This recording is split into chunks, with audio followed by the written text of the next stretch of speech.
Roster changes weekly is something I wouldn't recommend for anyone, because the players will just feel that they can be changed anytime, and that brings a really bad atmosphere. I don't think Krepo will have such an immediate impact. I think he might be better in the long run, but right now I think Elements will perform the same. They just need to fix their mindset a bit.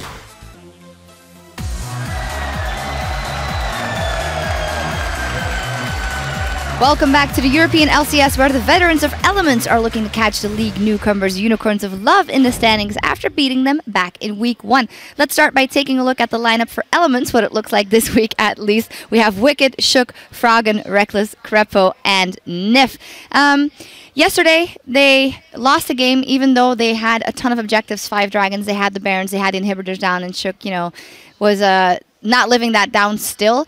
We saw Froggen on Orianna. Shook also expressed the fact that it might not always work. And for me, it's a question for Froggen a little bit. When do you stop expecting someone to achieve or go for a standard that they've set a long time ago? And when do you start holding them accountable for the standard they're setting now every week? I mean, as an opponent, you have to take them, basically see it like this. You can't be nostalgic. You can't like think about the past performances they have put up, especially after like 4 or 5 bad games or like subpar games that are not in the standard anymore. You have to be in the here now. So when I would play versus Elements, I would not prepare for Froggen.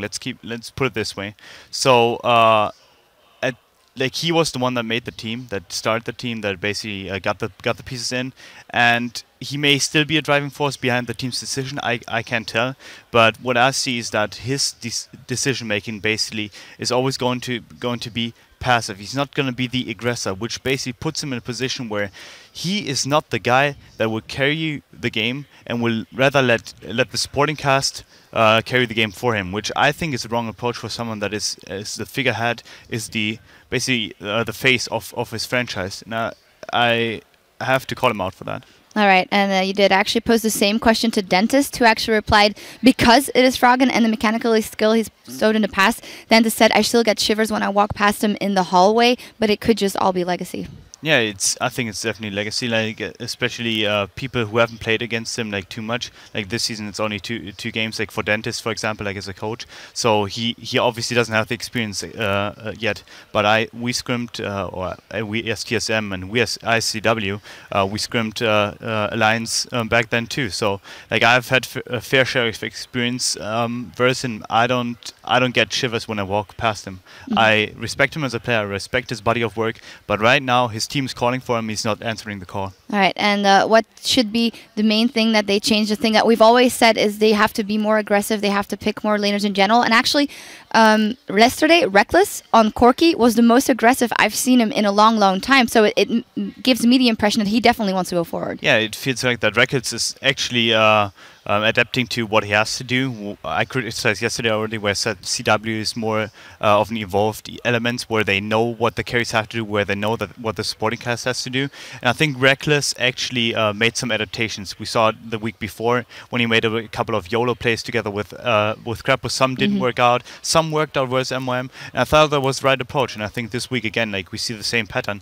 And if they keep evolving, then maybe Reckless is able to get Froggen to the same standard and basically pull Froggen with him, but that has yet to happen. But as I said, like Reckless is really doing a good job right now. One final thing I want to touch on is, of course, as they had the roster change coming in this week again, Wicked in the top lane for Kevin. You know, they're both just rocks in the top lane. There isn't that noticeable spike of a difference, but I think it'll do them well regardless. It's just the rest of the team. Yeah, there's some kind of difference between Kevin and Wicked. I just think that Wicked is someone who has more competitive experience on a higher level. Like Kevin has played forever too, but like Wicked has been on the higher level for longer. And that's why I think that Wicked being in the team, and especially him knowing the team members better than Kevin, is going to help him more than getting a new guy in again. And I think that was the right approach. but we'll have to see about that. Like it's again, like as you said, it's about the team also like adapting to them and basically making the right calls and making the right decisions and basically having the right mindset towards the games. I think Crepo saying that it's a do or die situation right now is the way to go, because like right now the back's against the wall, they have nowhere to go anymore but higher or being staying at the bottom, and they really have to like step up to the occasion. Yeah, but looking to beat them today to even out the head-to-head are the Unicorns of Love, Vizicachi, Kikis, Power of Evil, Fardax, Hillasang, and Sheepy. Talking to Kikis a little bit at the top of the show here about yesterday's game, which honestly was a stomp by Roccat towards them. And the question is, there was a lot of questions that we've been asking about the Unicorns of Love beforehand. They have a lot of hype. They have these special champions. What will happen when they're losing? What is your verdict? People have adapted to them. Like from the beginning, I didn't think they were having such a high ceiling. They were somewhat overhyped, but they weren't bad at all. They weren't bad. I still don't think they're bad. But what they have to do is actually to find other ways to win the game. Like we saw SK, for example, being a team that we said they can only 1-3-1, they can only do that, and suddenly they're able to win through 5 days, even though they completely lose out on their 1-3-1, they can't adapt to that, and then suddenly they just change their playstyle. And that's something UOL has to do. They have to find multiple ways to win the game, not just rely on early snowballing to carry them through the mid game, where their shot calling is basically like falling down if they're not ahead. Yeah, we'll see how they do in this one. With everything ready on stage, let's kick it over to Quick Shot in the Fee Show for picks and bans. Thank you very much, Shocks and Amazing. Some harsh words, strong words, and fair. I think it is fair. 100%. You look at Elements, they're 5 and 8 on the split.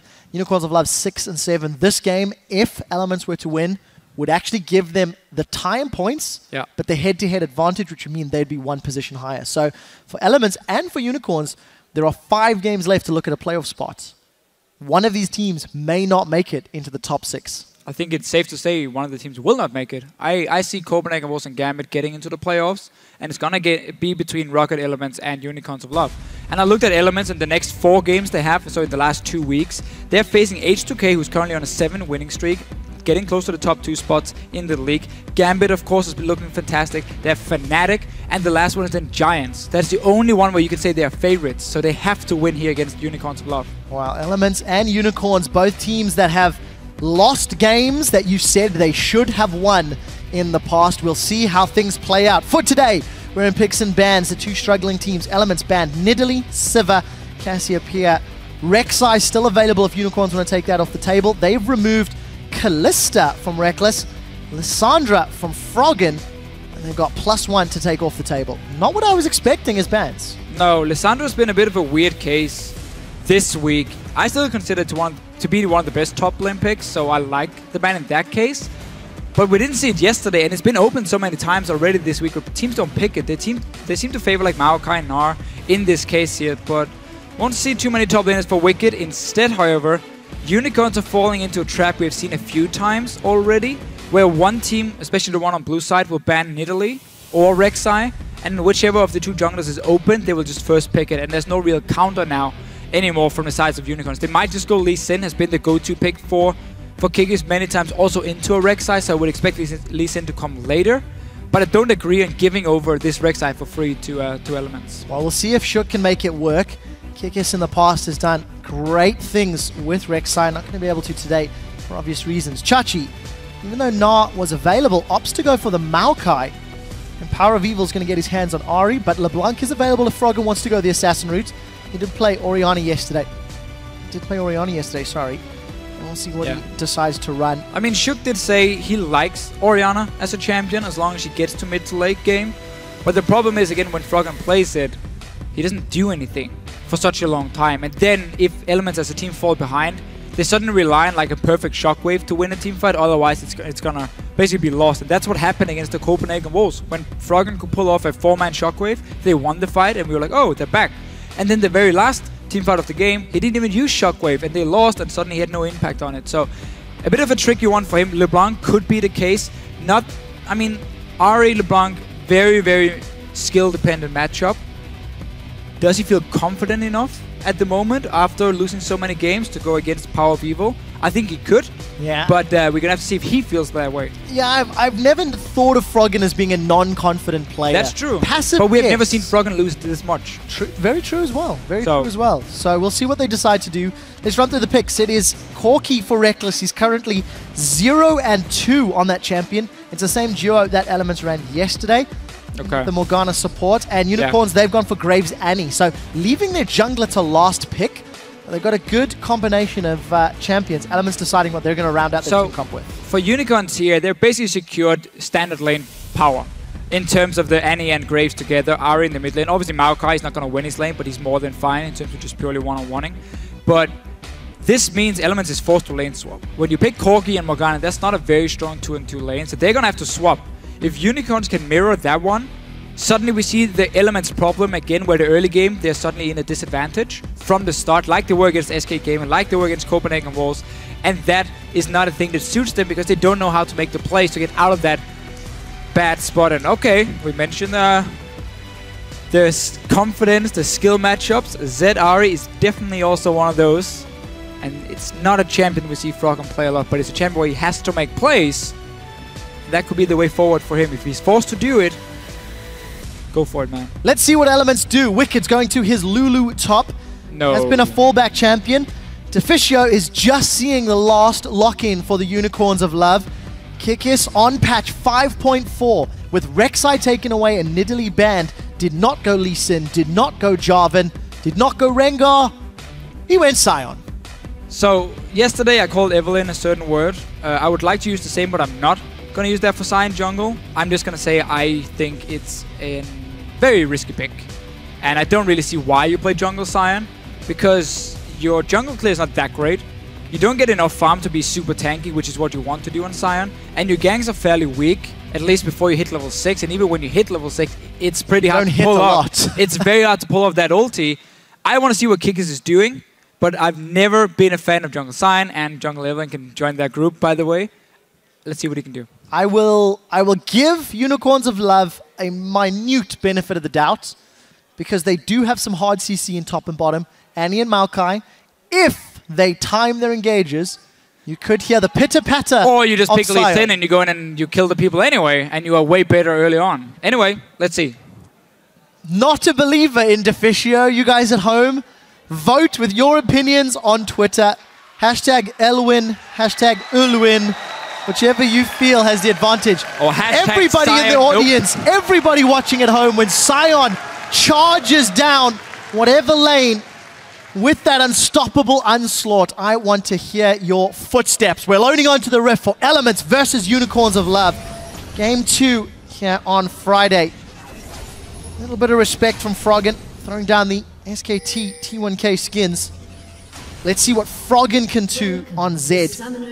Mechanically, you know he can play the champion. For sure. Decision making, will he be aggressive enough? It's just never been a champion Froggen has really showed too much on before. And back when I played and I scrimmed against Alliance, or EG as they were called, he used to play it in scrims all the time, and he was fantastic. He was great. He was making big plays. He was roaming around the map, but he never really got to pick it in the LCS itself. Now we get to see him on it, and it's been a player that a lot of people have looked at and said, he is a star. He's a guy with so much history. He's been the best mid laner in Europe for so many years, or at least up there with the likes of Alex Ish and Pekka, and you can always argue who's the best. Now, as Amazing said, the team is calling for him. Will he answer on Zed? Can he do something in this lane? And can he, together with a Rek'Sai, which is a fantastic 2-on-2 skirmish, the same cannot be said for a Sion jungle, can those two together make some plays? Because they will be stronger. The tools are there.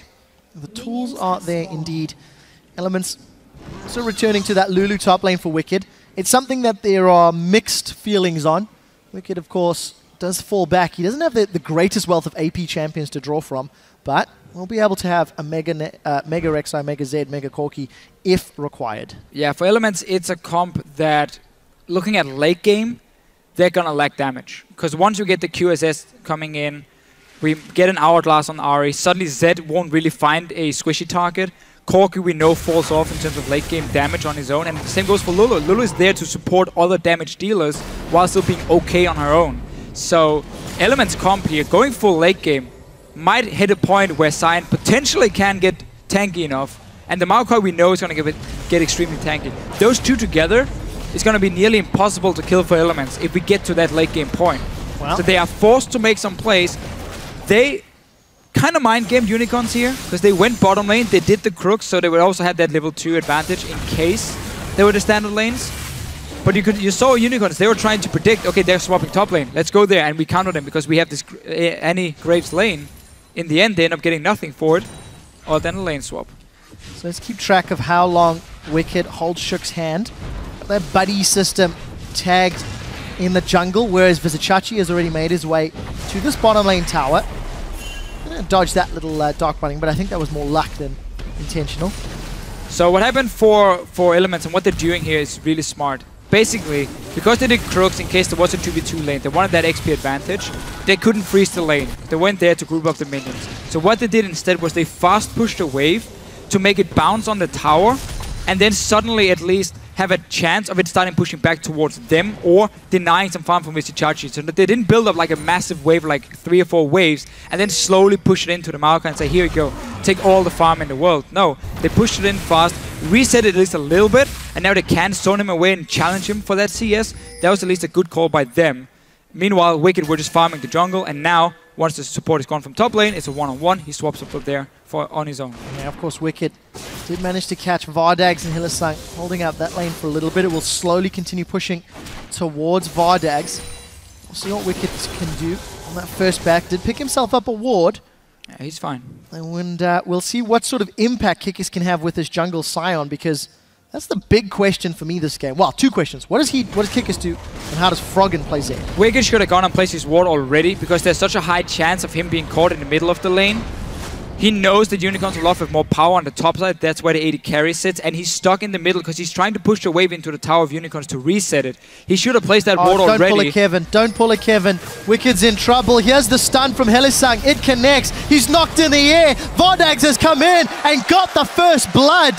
Deficio, you said place the ward. Wicked was late to the party and gets punished for it. And I really don't understand why, because he had so much time from him getting to the top lane. Vardags is not able to just like completely zone him back to his own tower. He could have walked down to that river with the ward he even bought from the first back and just placed it. Big mistake. Kevin has done the same. Clearly right now, it is not looking good for the Elements top laners. And I will say, stun from Annie. Let Kikis get his stun down. Small win for the team combo. And what had happened had it been at least 10? Stun from Annie, dead anyway. Just saying, Deficio bro. Hey, so far, it's better than expected. Just saying. But again, it's mostly because, of course, Wicked didn't place the ward in the river. He's returned to lane, opted not to place the ward yet. We'll keep tabs on how quickly he decides to place the vision down. He's playing it greedy. Again, he wants to push the wave into the tower to reset it. But whenever Vardags does this, Wicked needs to obviously just say to himself, okay, someone is coming, because the AD carry is trading. Someone is coming. To back away. And yeah, someone is coming. Now he plays that ward. But he has no flash from the gank before, so he can still be ganked. He's trying to reset the wave. It is nearly impossible for him now because Unicorns keep ganking him. Hylissang can flash the wall here and just go for him. He has flashed the wall. That's a level 2 Annie. Unicorns of Love. They want more blood. Kikis gets in place, does not manage to get the stun, but there's so much damage from Unicorns. 2-0. Camp Wicked, hashtag tilt him. Unicorns off to a great start. Well, wards can save your life. Not when somebody flashes over Tribush at level 2. No, the point was basically place the dam earlier, and that was it. Well, let's see what happens in this middle lane. Power of Evil forced to Spirit Rush away. You did see Chachi showing his face in lane. Got teleport available. Unicorns of Love, they're off to a good start. Jungle and carry with kills on the board. Very good start on the top side of the map. Meanwhile, because Elements played it smart in their own lane swap between Regis and Krepu and pushed the wave in and got it to reset and like bounce back a little bit, they have managed to keep Vizicachi down in terms of farm. He's only sitting on 15. He's now back in this lane here. So despite Wicked dying, he's not that far behind in his own matchup. Hylissang's in trouble. So that was just well played by the bottom lane from Elements. And now a kill as well. Good roam, good setup by Shook. Well, it's done before we can say who knocked him up. But Shook plus Krepo, easy kill onto the low-level Hylissang. Yeah, I really like that play. We know how Unicorns have focused all the wards on the top side because that was basically where they were stronger. Elements were strong on the bottom side and they've done exactly the same. So once Hylissang walk into the jungle, no flash because he flashed the wall beforehand, that was just an easy kill for Elements. Good little setup by them. And it's not over yet despite this Lulu dying twice early. Yeah, CS difference is actually still in favor of Wicked. However, there's a wave and a half working towards Vizicachi. Another one following up behind. Vizicachi's got a small level advantage. Neither jungler going for the Trailblazer, so we're going to see that Stalkers and Chilling Smite coming down. Challenging Smite, rather. But, I want to see Cutlass here now for Froggen. I want to see Cutlass, so he won't be able to kill Power of Evil on his own because Power of Evil is running Exhaust and has Arm Guard as the first item. That means basically the Cutlass is going to be used to join up with the Rek'Sai, with Crepo if he's roaming on Morgana, and then you have a lot more all-in potential because of the on-hit effect, or well, the on-hit damage from the Cutlass from him now. So it means for Froggen, try and push out this wave, and then try and make some plays elsewhere. You have the damage to do it already, especially if you're teamed up with one other guy, because this Exhaust Ahri with an Arm Guard is not going to die on her own. Well, Reckless did take a lot of burst damage. Hylissang throwing out the stun. Reckless forced a Valkyrie over the wall. Never mind, Hylissang now very low level himself. Yeah, only level 4. Good dot binding accuracy from Crepo. He was responsible for the first kill Elements put on the board and the poke of putting Hylissang down. And look at the 2 ping wards here from Elements around the Dragon. That's a very good setup for the likes of a Rek'Sai to walk in towards these pings here, knowing there's no wards from Unicorns to spot him as long as he hogs the wall near the Dragon, and get close enough that even if there is a ward from Unicorns just in the river, that won't save them with the Annie with no flash and the tunnel you can use from Rek'Sai to get in behind them. So that could be a good setup if Elements want the free kill in this bottom lane, because they're already controlling the river with the pings. See if we can equate to more control. Elements, despite being down in kills, are even on gold. We're about to hit the 10-minute mark. Even CS in top. Small advantage for Froggen over Power of Evil, but small advantage for Vardags over Reckless. You could argue the lane matchups are the reason as to why those numbers are in favor of who currently has the lead. But we're going to be settling in for a fairly extended laning phase. Elements, of course, looking for their Trinity Force, maybe Blade of the Rune King, spikes on their carries. I really don't know what Unicorns are going to do with this jungle Scion as the game progresses. They're going to try and just farm him up to a mega tank. Because as we said before, and here, Elements have no ways of dealing with the tanks in the late game. Corgi is not a tank killer. Lulu especially not a tank killer. She's more about, again, supporting the rest of the team, add more utility, and then her own damage on top of that, which is not going to be enough to take down the likes of a Maokai.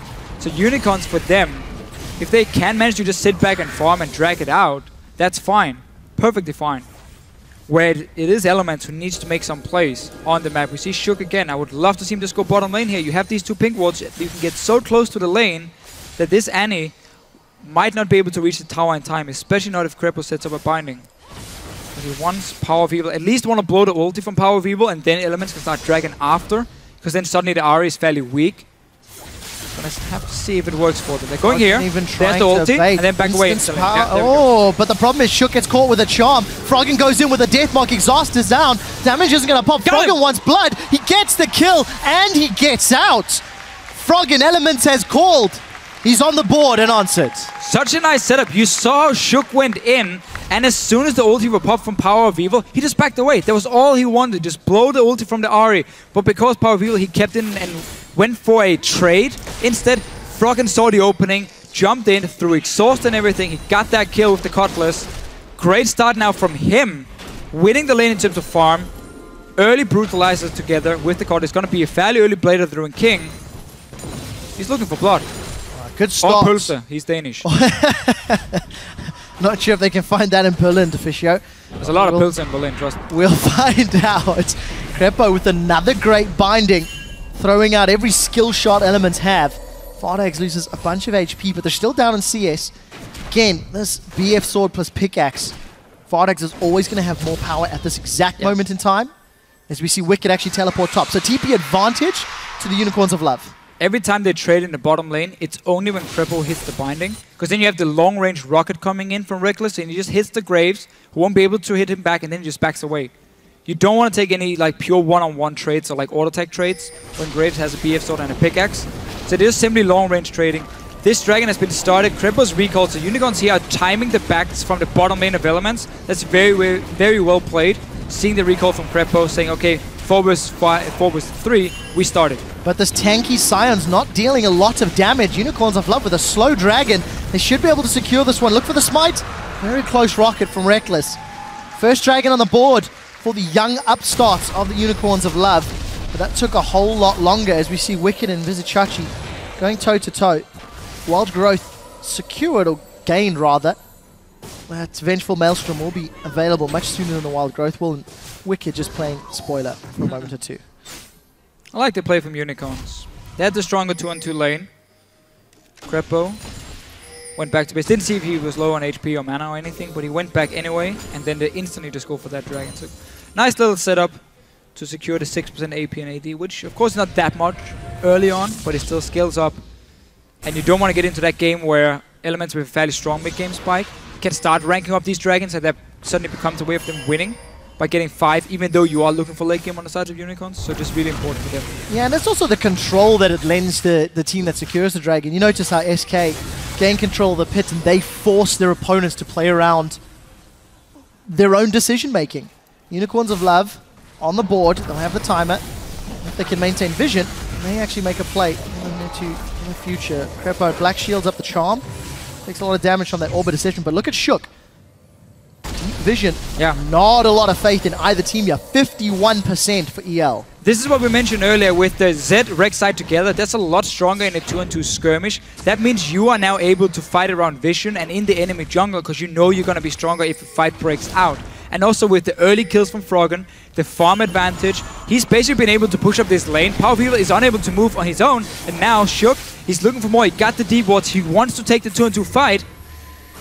And not this time. Not this time though. Unicorns, they back away, but they don't gain anything, and they still have lost control of their own jungle. Just keep in mind though, we're 14 minutes into the game, and Kikis has already got nearly 2,000 hit points. And there's Ninja Tabi completed. We did see Vizichachi once again getting the Wild Growth out of Wicked, so applying pressure, but it's not resulting in CS advantage. And it's Reckless plus Crepo that secure the first tower of the game.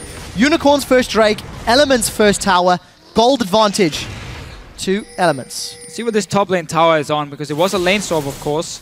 Oh, Wicked is trading again, but look at the support. Yeah, Chachi is not on his own. Chachi's getting chased down. That's a flash. Little does not connect. Wicked is so Here dead. Comes the chase. Wicked gets knocked up. The decimating smash goes down, and Wicked gives up a third. But there was 3 guys. Yeah, Vardak's on his own now. Insta flash. Dark Binding gets dodged binding. away. And Vardex is away. Elements, they're grouping. They may want the tower. Elements need to be careful that they don't lose the mid lane, because they're sending 4 guys and there was no wave at the tower. So now Froggen is going back to defend this one. Big advantage for Unicorns. They got the kill top lane. They're going to get at least a lot of damage on the tower as well, both in mid and top. Elements tried to make a play on the bottom side, realized there was no minion wave at the tower. Was just pushed back by Vardak, so very well played by them. And not over yet. I mean, no teleport, no flash. Oh, yeah. This is just terrible. Oh, Tibbers comes down, incinerate, decimate, disintegrate, and a spirit rush for good measure. Power of Evil. Easy kill. What will it cost them? Wave bottom has been pushed by Reckless as he backs, and Froggen will secure the middle outer turret. And let's just remember, Wicked is not worth a lot of gold anymore. So keeping him down doesn't really gain too much from the Unicorns, except they will get a tower for this now, so that's fine. But you gave up a mid tower by Power of Evil roaming, and Lulu as a champion, we mentioned this yesterday, especially when she's a top laner, you have 2 other damage dealers, 3 even with the Rek'Sai. She doesn't necessarily need a lot of gold to be effective. Her kit herself offers so much utility, shielding, slowing, kiting, whatever it is, that if a 0-10 Lulu can still have a massive impact in a team fight. Not in terms of damage, but the utility shipping. So Unicorns are putting so much focus on Wicked that they've now given up advantage in the mid lane and also lost the bot lane tower beforehand. See which strategy works out. Because at the moment, the minigame of give everyone a kill on Wicked is only missing Hylissang to get on the board. He got 4 assists, almost it's a stun onto Shook. Shook's going to just burrow himself away. I'm not counting assist official. I can hear the support in you saying still counts. I mean, that's how you stay happy as a supporter. Say 4 assists equals 1 kill. Yeah, that's fine. I'm also important. That's just what you keep telling yourself. Well, it is true. If it wasn't for Hylissang's stuns, it wouldn't work out. Numbers advantage means that Unicorns will get an uncontested tower. Wicked pushed up top, but he's peeled away. and considering an engage. Unicorns are still grouped up with a minute till the next dragon. That was an advantage Unicorns gained because Wicked kept using his teleport to try and get back in lane and stay relevant in the game. So he didn't have it up this time, and once he was in the top lane pushing, Unicorns very quick to win 5 together. Got this mid tower, which they got so much damage on beforehand because Elements were moving forward to the bottom lane. Had a bit of a misplay there, and Unicorns managed to punish him. All 5 though, sitting around the mid lane. Wicked cannot show himself top lane, then he will give up this dragon. And now, once you have the Ahri, if you have the ping ward control around an objective, people have to face take you with a charm. Black Shield won't get there in time unless Crepo is really, really fast. And suddenly, Elements are forced to back away from it and try and trade something else. Yeah, I'm much more afraid of the flash Tibbers from Hylissang. That too. You know just how aggressive he has been playing a moment or two ago. Just him walking into lane was enough to scare Elements away. So position on Dragon, secured for Unicorns. It looks like Elements will concede that objective in exchange for top tower. There's also a minion wave pushing bottom, so somebody from the Unicorn squad has to go deal with that. They get top tower, and Crepo put in 4 wards in the jungle of Unicorns, so they simply said, we have lost control of this dragon, we're not gonna face shake your tapers, your charm, whatever it is. Give it up, we try and get anything else, or we get something else in exchange. So, not a bad trade in terms of the gold and the information they have now gathered.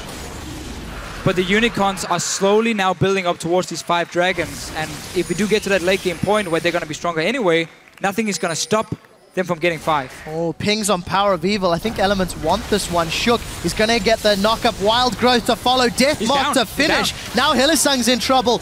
What will Elements do? Crowd goes a little wild. Is Froggen rather is going to be playing Interruption.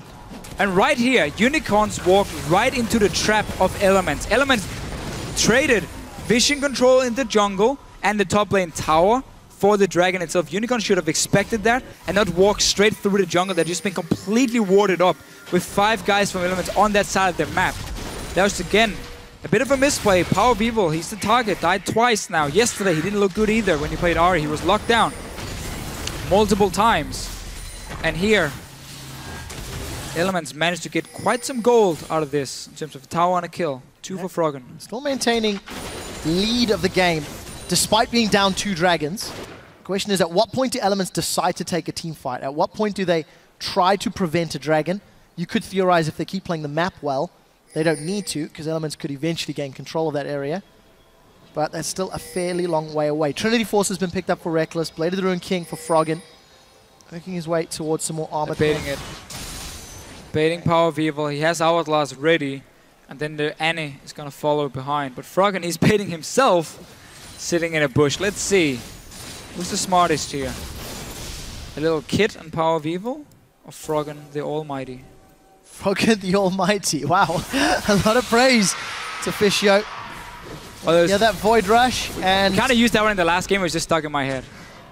And also, I just watched Bruce the Almighty. Oh, right. Froggen, 2-level advantage over his opposite number. 30 CS lead and a kill to the good. We see Shook playing aggressive. All the wards that were placed down a few minutes ago slowly starting to time out. But more importantly, Elements with the numbers advantage. Froggen is playing defensive duty against 2, but it's a 4v3 in the top half. I don't think Hylissang showed himself yet in this lane. He's still waiting for Froggen to go aggressive, but there is an Hourglass on Power of Evil, so it will be so tough. He's going in though. Well, let's see what can happen. Froggen's got Deathmark down. Power of Evil still alive. He's going to Hourglass away as Froggen does throw down the Blade of the Ruined King to survive the engage from Hylissang. Whoa, but here comes Wicked. Wicked from behind. Finally on the board. He's going to run down Hylissang. We do see Tibbers trying to get those auto attacks away. Forced to Wild Growth as the fans throw down the Kappa faces.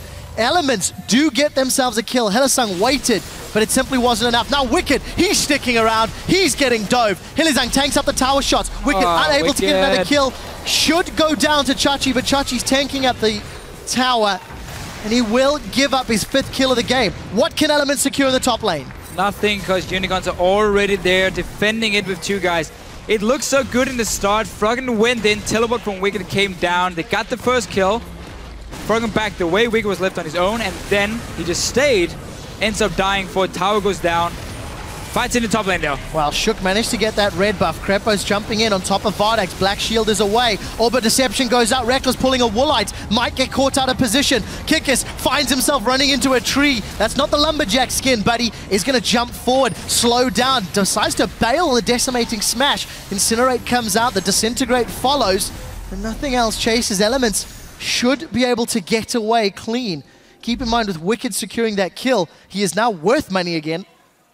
So not the full effect because he died after. Touche. But still a little more valuable than a minion. Yeah, I agree. And all he's doing is he's giving killing streaks to unicorns, and then he takes it from them.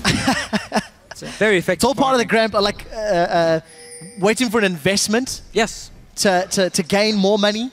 It's a wise man, Wicked here. He knows how to play League of Legends and earn money. 35,000 for Wicked and the rest of the Element squad. 3 towers to 3 since Unicorns took out that bottom outer turret. Dragon's going to be spawning in a minute and a half. Now, Elements gave up the previous one. They didn't make a mistake of face-checking an Annie and an Ahri, but Power of Evil on Ahri made the mistake of face-checking Elements. Let's see who's going to have a better setup and vision control this time around. Yeah, what Elements wants to do now with their comp is they want to push the 2 side lanes, which then allows them to walk into the Dragon and set up their own wards. Because once the side lanes are pushed in, you're going to have to see someone from Unicorns defend them at the tier 2 towers, and then you have full information on where at least half the team is, and that simply allows you to take the quick route in, place a few wards around the Dragon, and avoid that situation we had before, where you had to face check into like 2 or 3 pink wards and the Tippers and the Charm.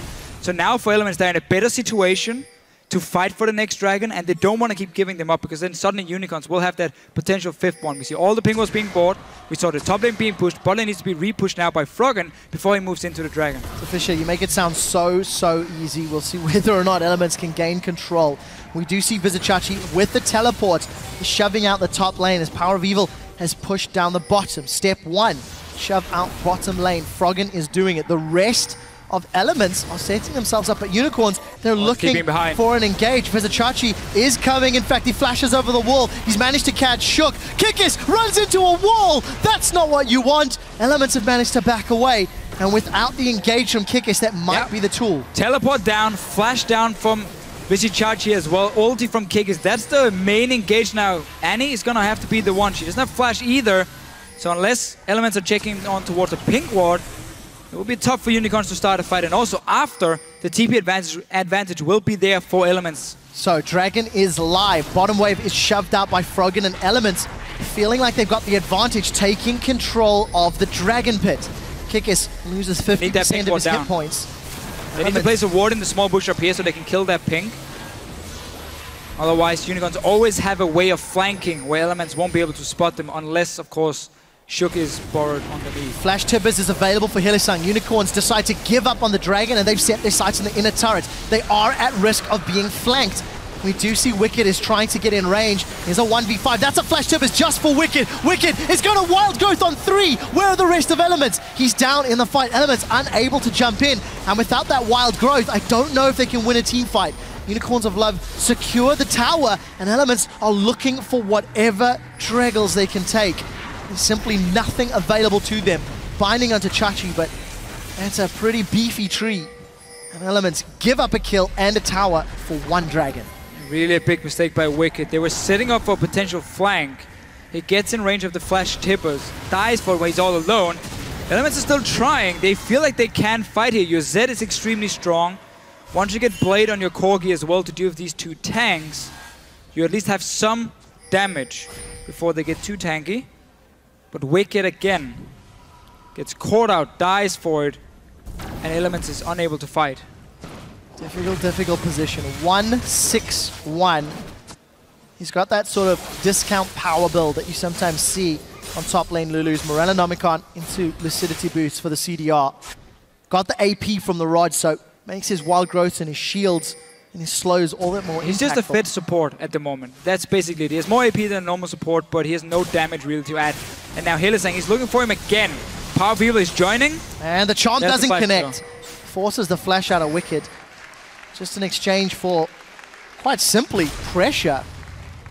The rest of Unicorns of Love rather backing away. They're still down on gold.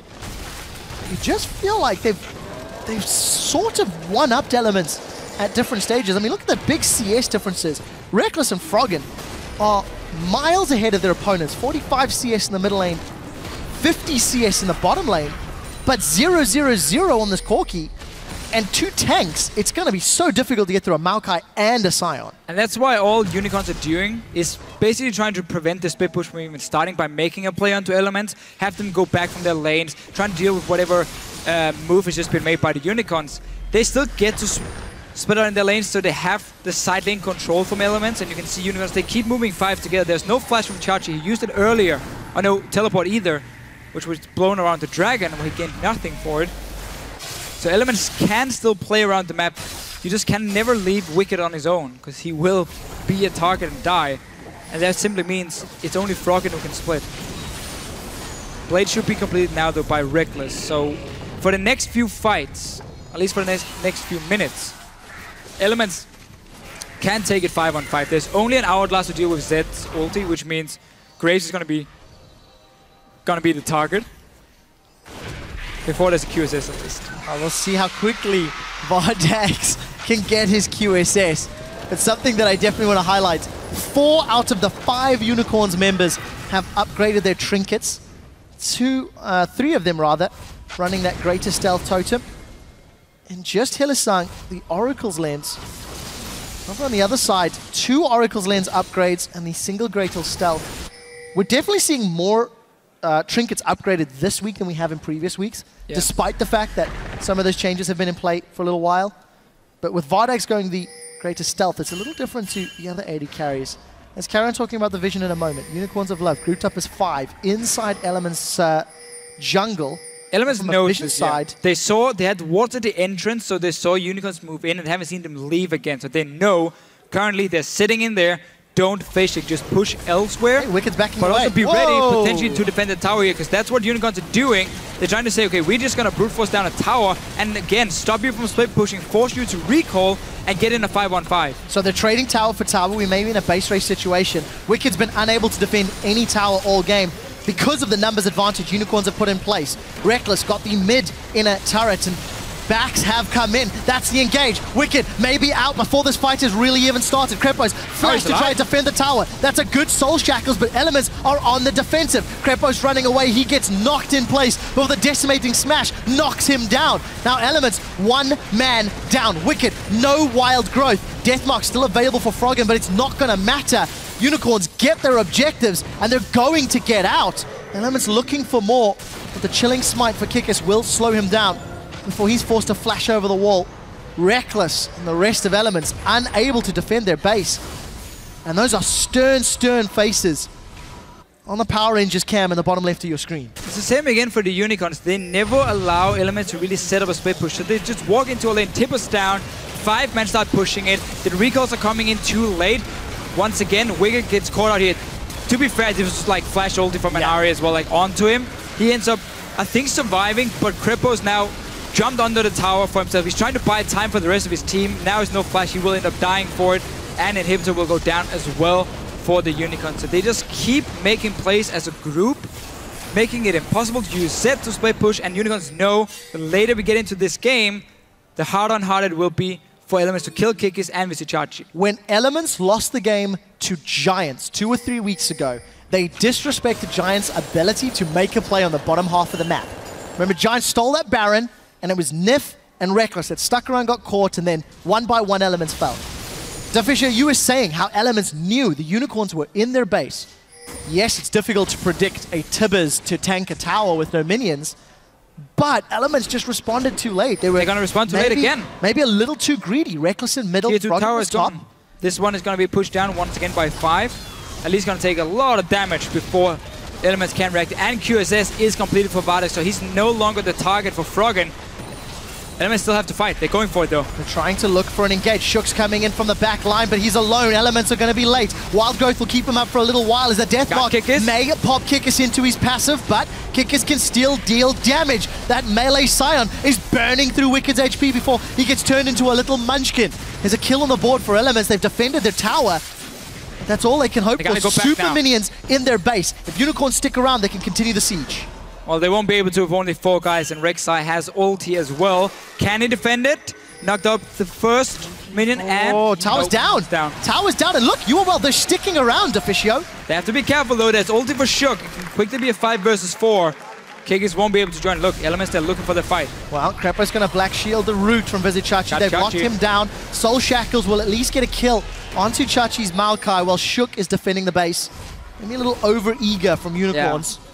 I think what they tried to do was force Shook to ulti, so the super minions could maybe do more work on the bottom side of the map. Just a little bit too greedy and a free kill. Honestly, and a dragon as well now. 25 seconds on Visichachi. Elements should just go straight for it.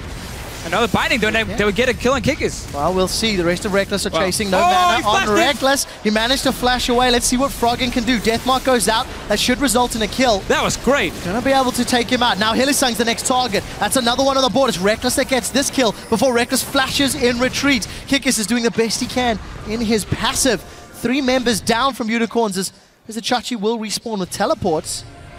But Elements, a few kills does not equate to control just yet. No, and the tower will go down to the top side. Chachi teleporting in has now prevented Elements from taking that dragon. Still really want to praise Froggen for that play. He flashed in front of the Zion ulti to stop it. Picked up the kill. He's on a 5-0. He's really doing well in this Zed. But Elements as a team has simply been unable to really set him up for the spade push because Unicorns keep just walking around as 5 and keep making plays on the map. If it's taking the tower with no minions, they're going to get a dragon as well. 3rd one for them now. This game is far from over, but it's becoming harder and harder now for Elements to pull it off. It's just so interesting to see the Unicorns of Love down, down 2,000 gold, despite the fact they have 4 towers more than Elements. But you just look at those CS differences. Froggen and Reckless have spent so much time in side lanes. Power Evil stole... No, he didn't steal it, actually. He did. I'm lying. I'm looking at Zed. Yeah, I'm looking at Froggen. So Power of Evil is even going to steal that with Orb of Deception. But more importantly, just the gold difference. Unicorns, it doesn't matter if you're behind in gold because they're just playing the map so much more efficiently. Yeah, exactly. When you're running 5, you're always going to fall behind to a team who are just pushing every lane at once and getting farm on all the carries at all times. That's why they keep falling behind, but it doesn't matter when you can always take towers for it instead. Kills, dragons, whatever it is. They're simply trading global gold, objectives for pure farm on Element's side. Yes, a lot of towers has died as well, and there's an opening in towards the base of Unicorns if Elements can win a fight. But when there's such a tanky Maokai, and even this Sion has now had enough time, early kills as well, to become a massive tank, it's going to be tough for Zed to do a whole lot. Well, it's very tough already. You can see the amount of wards that Unicorns have got throughout all of Element's jungle. It's just going to allow the Unicorns of Love to make the best decisions possible. And there's so much pressure on Elements, considering the difficulties they've had all split long. If they lose this game, they will be tied. Giants at 5 and 9. We'll touch on that at the end of the matchup once the results are locked in. Unicorns just envisioned that ward in the banana bush for Elements, giving them the information they needed to play with. And right now, Elements have a slow push going on in the bottom lane, so if they stick to the mid lane and just make sure Unicorns cannot start the Baron, they will have a big minion wave building up there. They can join in later to take a tier 2 tower, but that means, well, that just requires that Unicorns are not in a position to get a Baron on the other side of the map. So now they're just keeping them in the mid lane. We're waiting for these minions in the bottom lane. You can see them slowly being pushed up. Power People even popped his ulti. Crepo should have Black Shield. Wow, Black Shield comes up. He does manage to get past the charm. It's Hillisang and Kickers knocked up by Shook. Deathmark comes up from Froggen. He's looking for Fardax, but Fardax is going to be able to avoid getting down. We do see Wicked once again dropping. Wild Growth is still available, simply not used. Froggen is taken out in the back line. Despite the fact that Elements looked for the engage, it did not work. Power of Evil used that Spirit Rush in and was able to get out. Unicorns, 2 more kills on the board. Really see the power of that comp when these 2 tanks get in the front. Froggen dived Vardax in that fight. He had QSS, so he just popped that one. He stayed alive. Wicked again ends up dying, doesn't add anything in the fight itself. 3 versus 5 here. Unicorns are fairly low. Oh, nice Black Shield though on Reckless. Let's see what damage they can do. That's a flash charm as well. Very big rocket. Chachi throws down the Vengeful Maelstrom. Dark Binding does not find anyone. Elements have defended the Baron. That Black Shield was so important. And their inhibitor has respawned. Kripo's had, I think, spot on Black Shields the entire game. Yeah, the last one I've not seen a charm connect in a long time. Alright, so notice what Kripo's doing here as well. Power Vivo is trying to bait the charm by like jumping in a few times, delayed, and then once you throw it, Crepo is ready now. The fight is going on. Froggen is onto Vardax here. Vardax has already used QSS, so he's safe. Meanwhile, Wicked just gets destroyed, doesn't ulti himself, doesn't ulti anyone.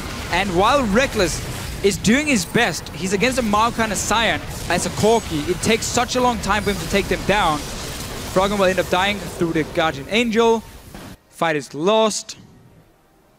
Baron did get defended though. Yes, that is important to note. And Elements still maintain the gold lead, despite it getting down. That's really the thing. So what? Yes, you might have the gold lead, but in terms of like efficiency on your champions, they are behind. That's exactly what I was about to get to, is the fact that despite holding on to the lead for 37 minutes, it hasn't equated to anything because Elements in a 5v5 are not able to get through anything the Unicorns have in front of them.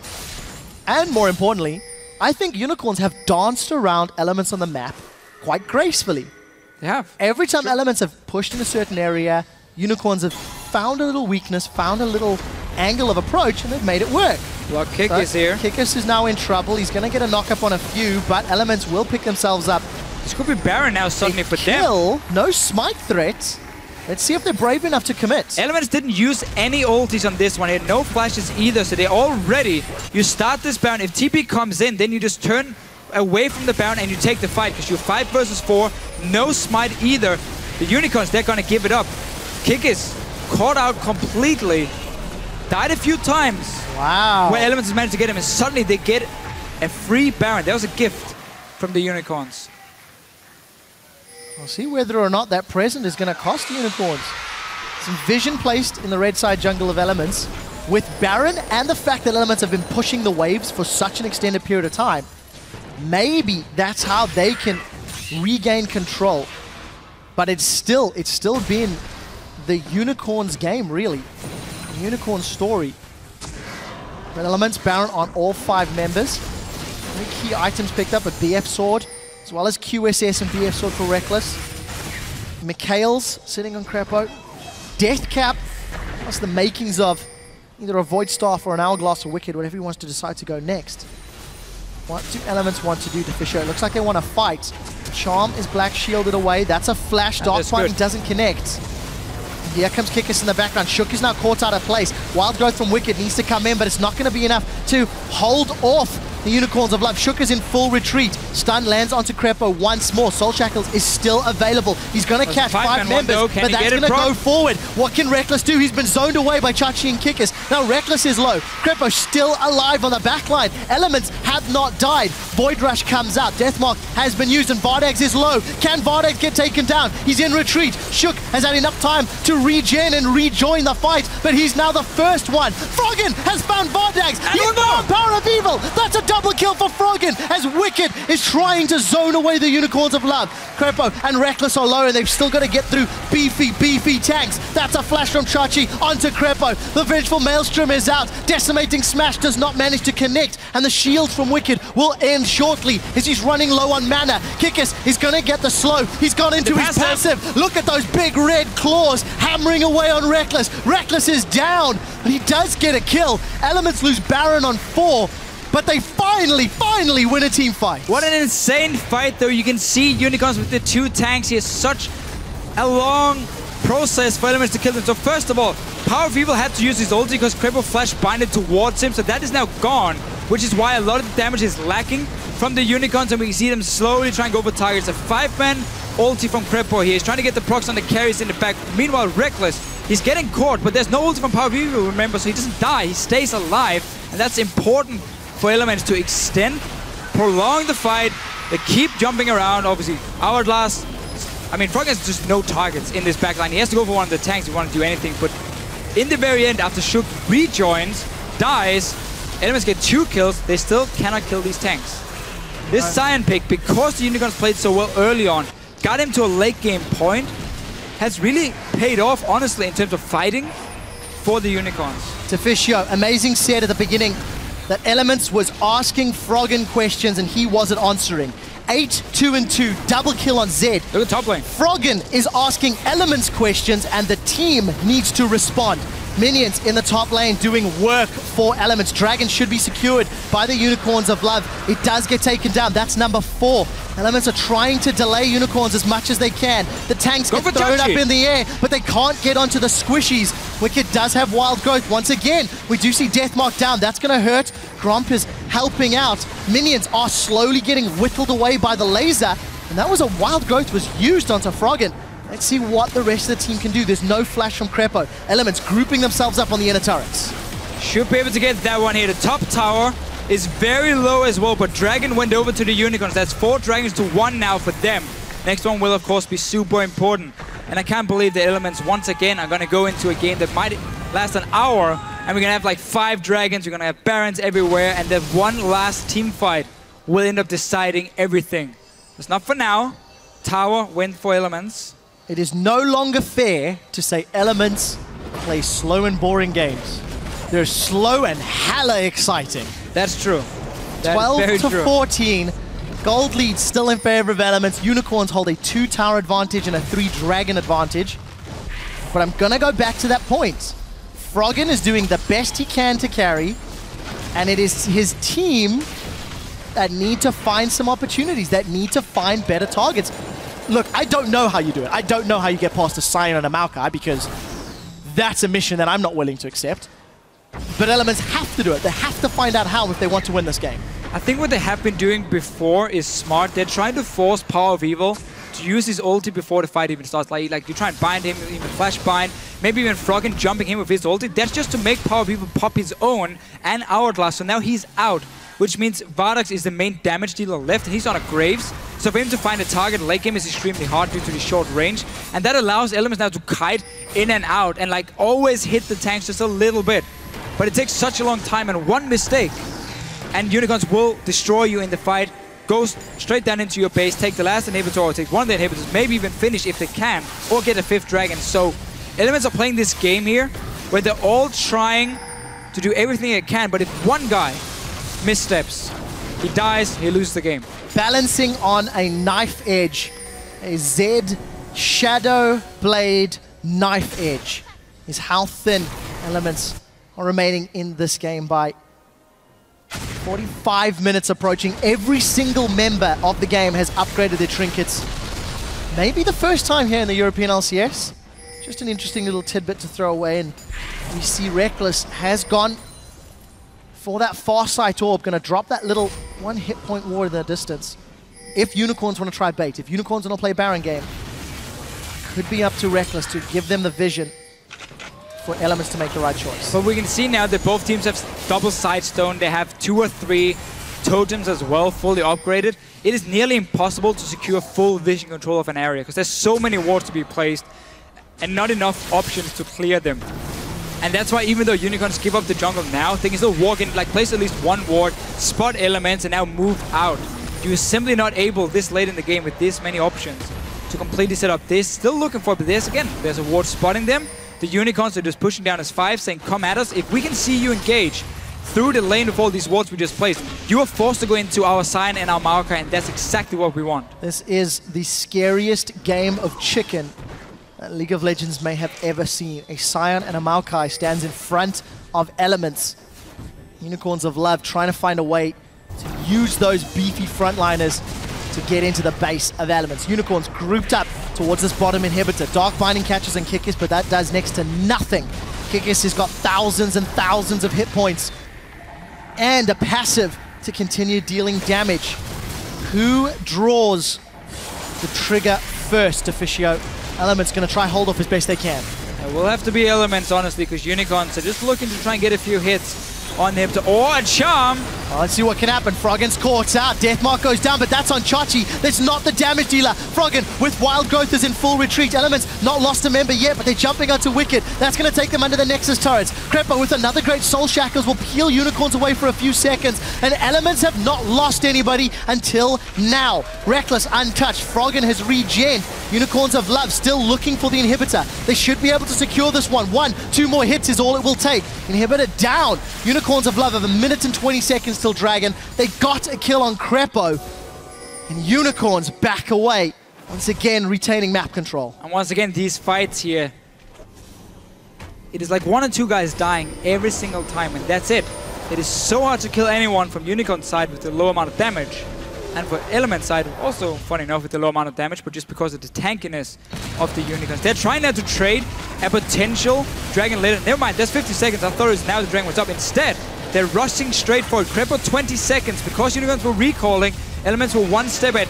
Just burst it down here. You gotta trust in your jungler to smite it. I think they've got it. It's secured. It's Wicked that picks up the killing blow. Didn't smite it, Elements but anyway. get 2 Barons now this game. They gotta go to Dragon now, though. They have to fight off They have to super Dragon. minions. Dragon spawning. They don't have vision, and look at all of the wards the Unicorns have in place. Still, you cannot give that 5th Dragon when your base is already open. Froggen had a big wave here. He's going for Chachi. And let's see what he can do. Death Mark is out. Chachi's going to knock him up temporarily. There's a GA. Not a whole lot. That's not a whole lot of damage, but Froggen has still pushed Vizichachi away. There are Baron-empowered Vardek's minions. going to take the Dragon alone. Alone, recalls from Unicorns. Vardek's going to left solo. Crepo's going to join this top lane fight. We're in for a race here, Deficio. It's Baron-empowered minions versus Dragon-empowered champions. Vardex will get this shortly. They're going, oh, Wicked! Now to see what he can Down. do. Wicked is down. Again. No wild growth. No wild growth. Chachi is going to follow Shook. Now Shook is the next one down. The gambit from Elements has not paid off. Dragon's been secured. Crepo is out. There are 70-second death timers. Unicorns of Love have got the aspect of the Dragon, and they may want to push into the base. Chachi can TP it down to the base here. Vardex is already nearby. They will be able to finish with 5 guys alive and such long death timers for Elements. Froggen and Reckless are backing. Unicorns of Love are barreling down the middle lane. Nexus turret is going to survive for a few seconds longer. Baron-empowered minions versus super minions of the Unicorns of Love. 5 versus 2. It's going to take something magical for Elements to hold on, and I don't think they're magicians. Unicorns have found Froggen. His GA has popped. His Nexus is dead. The Unicorns of Love are 7-7.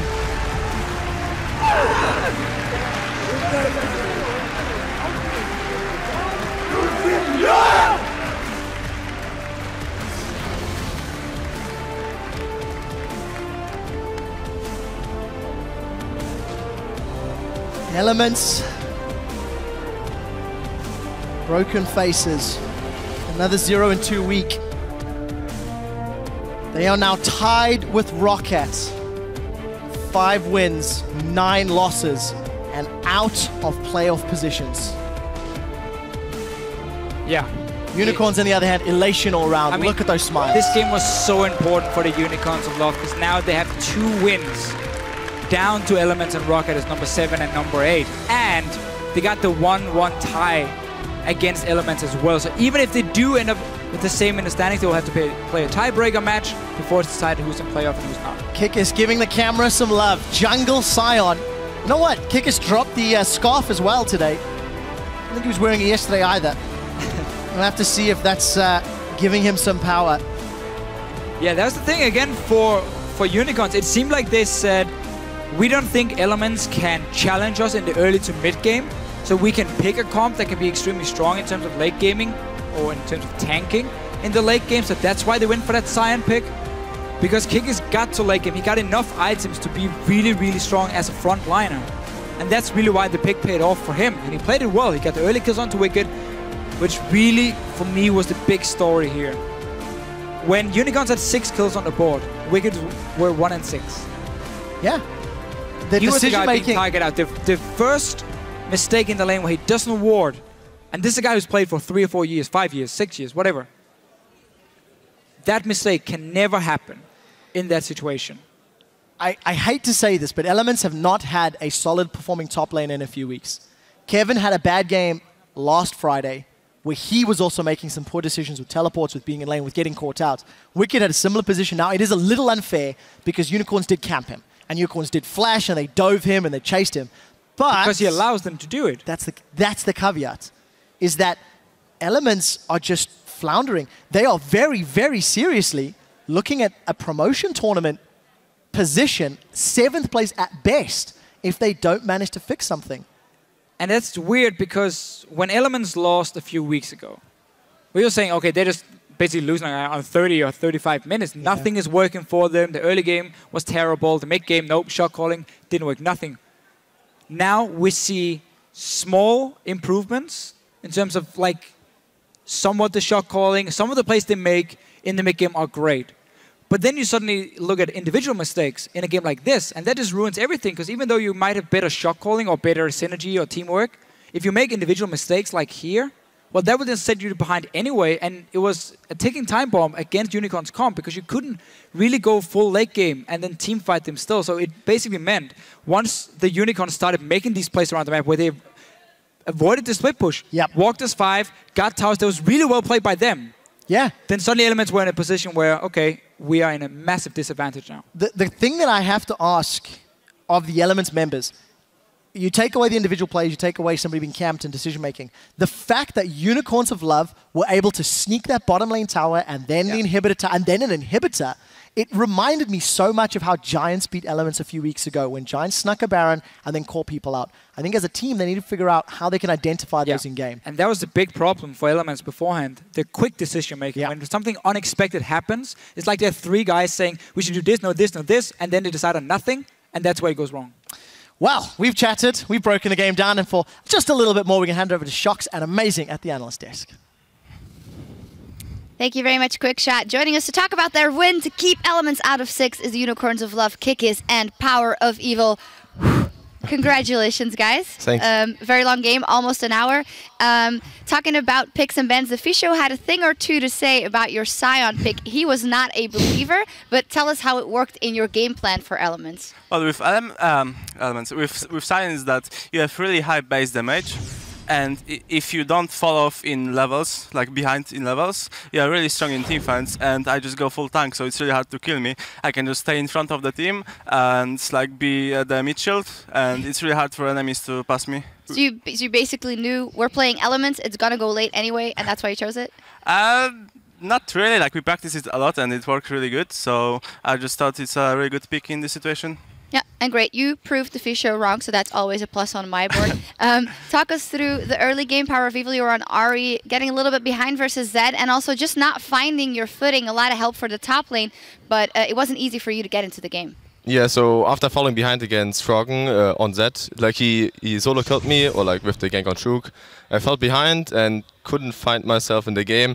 I needed to get the early Zhonya's and Morellos, and I got a good comeback in the team fights because our tanks were just literally beast against Zed. He can't really come to us, and they're just seeing him over and over again.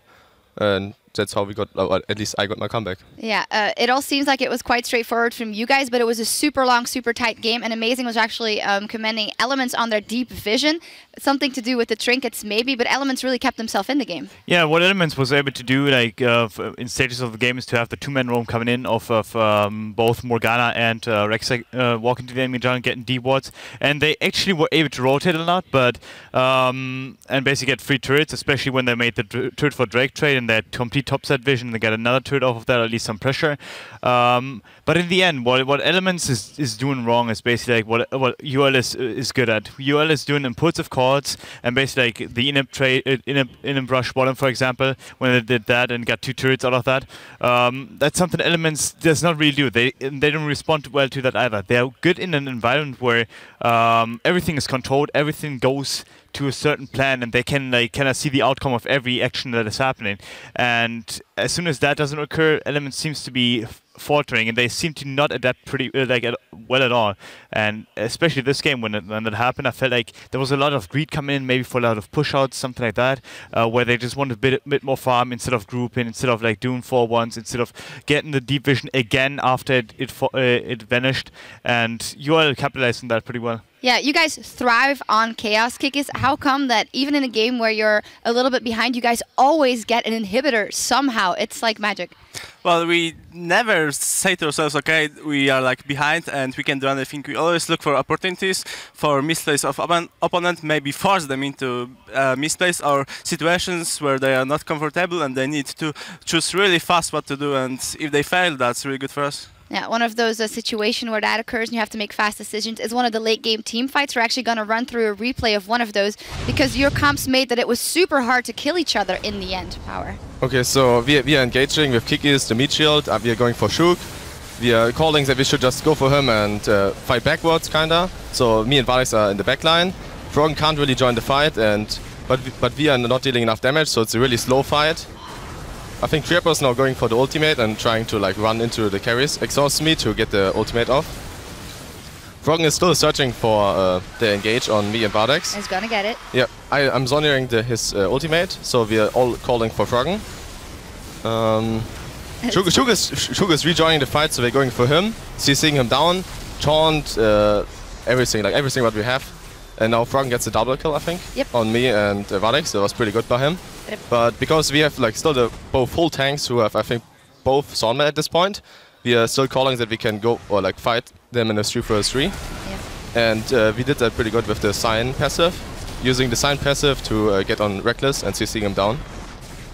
Yep, that's basically the story of it. The Scion passive also in the end, making sure that you guys could stall and fight a little longer. Yep. You guys did pull it out here. As I said, you thrive on Chaos, but it hasn't been the best last couple of weeks for you guys. It seems like you're faltering just before the playoffs.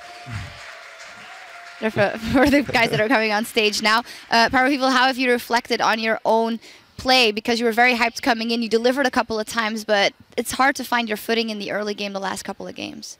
I would just say that most of the teams improved lately in the last weeks, and we kind of need to find ourselves now in the next weeks, look to how to improve, and I think we need to like just play better and, as a team.